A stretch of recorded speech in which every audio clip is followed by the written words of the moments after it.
Okay guys, so today we're going to start talking about arithmetic sequences.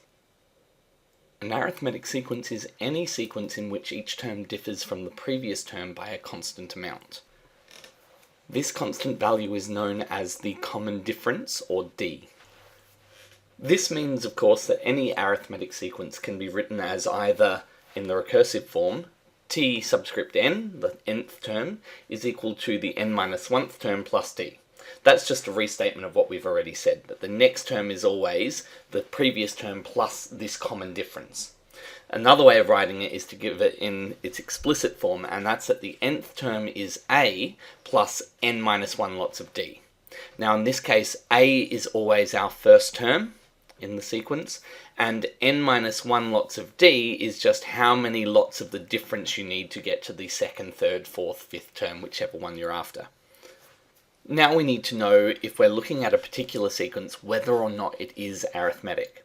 And in order to determine that, what we have to look at is the difference between each successive set of terms. So the difference between 1 and 4, 4 minus 1, is 3. So 3 has been added there. The difference between 4 and 7, the difference between 7 and 10. And because that number is the same in each time, it is indeed an arithmetic sequence with common difference equal to 3. Now we'll look at a couple of other examples. In this first example, we've got the difference between 5 and 2, negative 3. The difference between 2 and negative 1, negative 3. Negative 1 to negative 4, negative 3. Negative 4 to negative 7 is again minus 3. So again, this is an arithmetic sequence, and the common difference in this case is minus 3. You'll also note that I did not make either of these two sequences infinite. And an arithmetic sequence may be either a finite sequence of numbers, or it may be an infinite sequence. In this next example, we've got plus 4, plus 4, plus 4, and plus 4. Again, an arithmetic sequence with d equal to 4. Now for each of these, what we can do is we can take a look and say, what would the recursive or explicit formula be? For the first sequence, we can write the recursive formula as t subscript n, in the nth term, is equal to the n minus 1th term plus whatever the common difference is, in this case 3. For the second one then, that would give us that the nth term is equal to the n minus 1th term minus 3.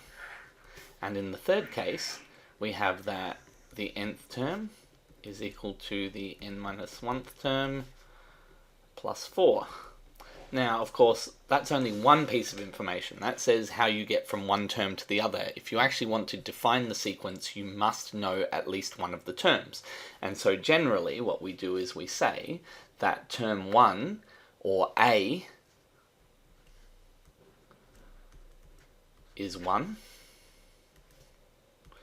A is 5, and A is 2. And that's sufficient information. Once you have the first term, and you know how each term is related to the one before, you can obviously generate the entire sequence. But you have to do so one term at a time, unless you modify the formula, which we'll take a look at afterwards. We can also define each of these sequences with an explicit formula, and that one has both pieces of information in it. So we start with A, the first term, which in this case is 1, and we add D lots of n minus 1, so 3 lots of n minus 1.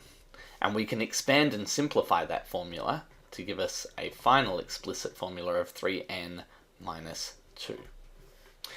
And in the next case then, we would have term n equals the first term 5 minus 3 lots of n minus 1.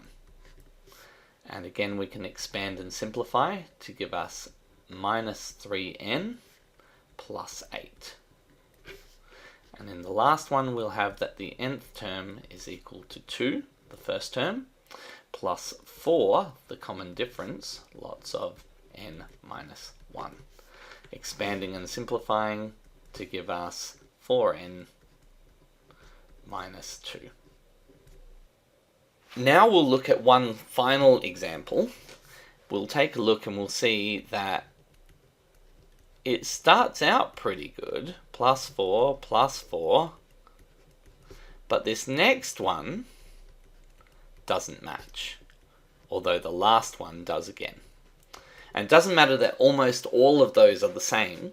The fact that one of them is different means immediately that this is not arithmetic.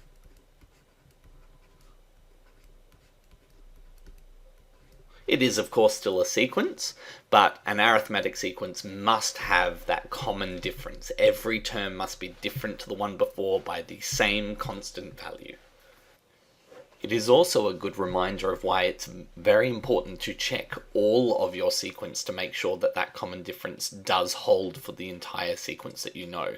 Because it would be easy just to take a look at the first couple and say, yeah, plus 4, that's an arithmetic sequence with a difference of 4. And if you did that, obviously you would have been incorrect in this case. Finally, we just want to take a look at the explicit formula that holds for any arithmetic sequence. Now, this is defined as the first term plus however many lots of the difference you need to get to any other term in the sequence. But what happens if you know the difference and you know one of the terms in the sequence, but it's not the first term? So in this case, if you're starting at some particular term m, and you want to get to another term n, then what you would need to know is exactly how far apart those two terms are. If you wanted to move 3 terms ahead, so say you know term 8 and you want to get to term 11, 11 minus 8 is 3, we're going to need 3 lots of the difference to get from term 8 to term 11. So this formula gives you a way to get to any term in the sequence if you know one term and you know the common difference.